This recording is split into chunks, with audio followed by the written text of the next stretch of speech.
muscle. Kailan ka nanghina tayo? Anong taon? Anong buwan? Itong ano lang, July, June. Itong June. Bigla-bigla na lang. Pero yung balat niya, ganito na talaga siya. Manipis na talaga. Kasi nangayayat kasi may diabetes siya, nag-ano ng kain eh. Okay. May kakaiba na kasi sa ano si tatay eh.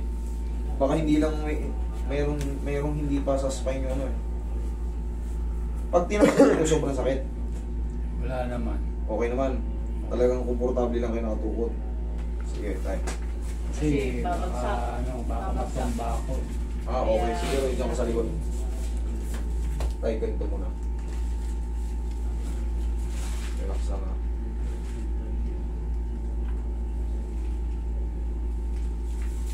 Sige tayo.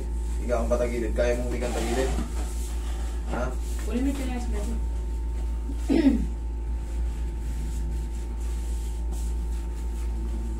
Sige, dahan-dahan lang. pinapanood ka niya araw-araw sa ano. Kaya nung napalitaan namin na dito ka sa Amparo, ay malapit lang pala sa amin. Tahan daw namin. Kala namin sa Laguna ka pa eh. Ito yung pakiramdam na ano, naiipit yung spinal cord. Yung katawan, madalas ko na itong dinidiscuss sa inyo. Para bang kahit wala ka pang ginagawa, pagod ka na agad, hindi mo halos kaya yung sarili mong katawan. Kasi direct to the brain yun. Talagang ano yun na talaga nun.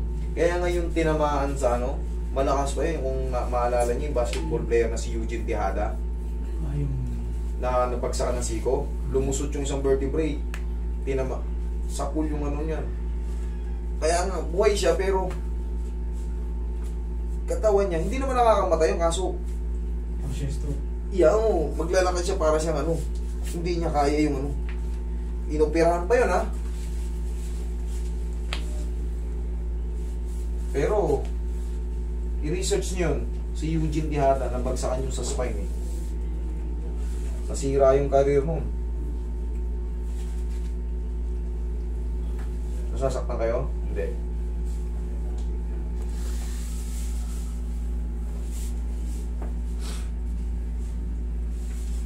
Dinala namin yun dito sa may Star. Oh. Hinihilot yung likod niya, eh masakit yun. Masakit yung likod niya eh. Kesyo ng maraming lamig. Eh mami, Pag matapos para siyang binugbog sabi niya. ang pinuntahan nyo, Hilot Center. Di binigay sa inyo Hilot. Hindi naman. Ayos lang, hirap lang kayo talagang kumilos. Pero ito, may pakiramdam pa to. Meron lahat. Okay. Maayos naman yung pakiramdam ko. Okay, maganda pa yan. May chance pa. Kailangan lang talaga matanggal yung, ay makatukuran na ng konti yun. Yung ano na yun, yung sinasabi ko. Kasi, in-explain ko na sa inyo, wala na siyang space, di ba?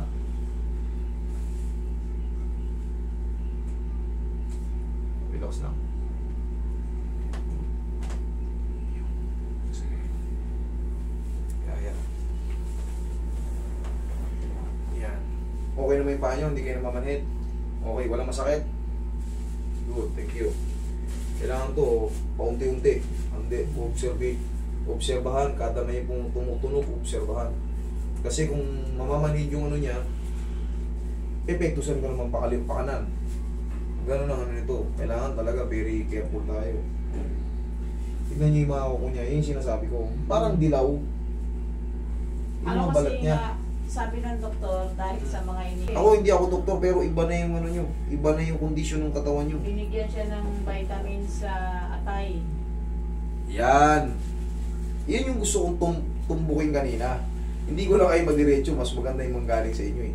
Pag naninilaw kayo, yan, maaaring may hepa, ganyan, atay. Atay problem pag naninilaw. Kasi bugbog na kakainom ng ano eh. Tingnan nyo yung dito nyo, parang ano. Ako, nakikita ko talaga eh. Kumbaga, may iba muna siya mag-pain reliever. Ha? Kung matanggal ko yung masakit, nakakahiga naman na siya oh. Kung walang masakit, wag. Awatin nyo muna yung mga pain reliever. Ha? Kasi bugbog, siyam pala yung tinitake ni tatay. Anong maasahan natin na ano? Saan lugar naglang? Hindi, may Lalagyan pag-pain. pa. Oo, lagyan mo. Kaya nyo taas yung balangin tayo. Sige, tupiin nyo muna yung tuhod nyo. Sige, sarilinin nyo lang. Okay. Yun, thank you. Okay. Kaya nyo yan. Gusto nyo yung gumaling, di ba? Isin nyo lang muna yung ano. Hindi naman masakit to. Kailangan na natin Sige po, mati-compression. dalawang kamay po yan. Okay, relax lang. Inhale. Exhale. Thank you. Tayo gusto nyo makariko muna. Puro naka-blender. Celery, carrots, green apple, cucumber. Tapos gilingan nyo ng mga ano. Kung gusto nyo isama yun. Baboy. Pakuluan nyo muna yung baboy. Pakuluan nyo muna yung baka o isda. Isabay nyo sa blender. Tapos, pag nagsasawa na kayo sa lasa, lagyan nyo naman ngayon ng honey. Para pati yung diabetic nyo, kasi isa rin sa nakakapagpangayayat yung diabetic. Kasi yung I-blender nyo ha, celery, carrots, green apple, cucumber. So, iyan mo nga. Tapos, magpakulo kayo ng, para may protein din kayo. Yan, very soft na yan. Masakit. Okay lang to, ganito. Hindi naman yan. Okay lang yan. O, plus baby lang. Okay. Siya pa rin ang masusunod sa ano, sa pressure. Ha? Sa pagmamassage kasi, siyempre hindi naman, ako rin ang nagtuturo niya, hindi kailangan sobrang lakas. Kung talaga nasasaktan, adjust. Lalo kung hard. Eh kasi ano, plus baby lang yan, no? Oh, nasasaktan pa siya, plus baby lang yun, ha? Ayan, no? Very ano na siya, kumbaga very fragile na yung katawan niya. Tagilid kayo tayo. Okay.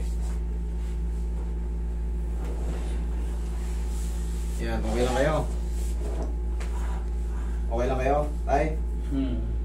Sige. Kaya? Yan ganyan. Okay? Okay. Yan, ganyan lang. Tansya-tansya lang talaga. Smooth to soft to medium. Okay lang? Ganyan paplos? Okay.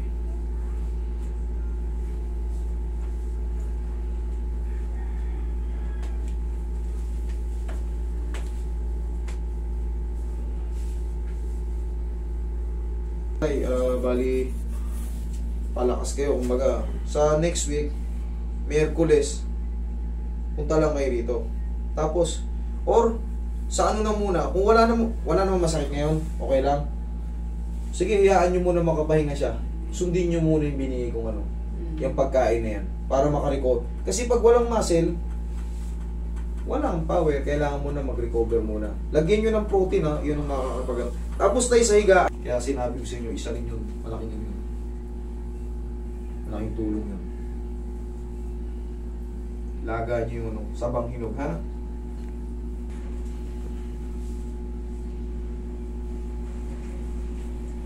Balik na lang kami rito sa Yes. sunod na linggo.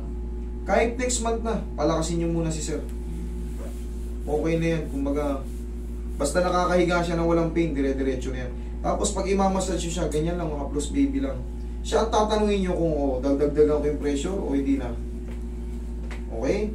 Sige, tol, ito, buhatin nyo si tatay. Tayo nyo muna, tayo nyo siya, para makatayo siya. Yun. Sige.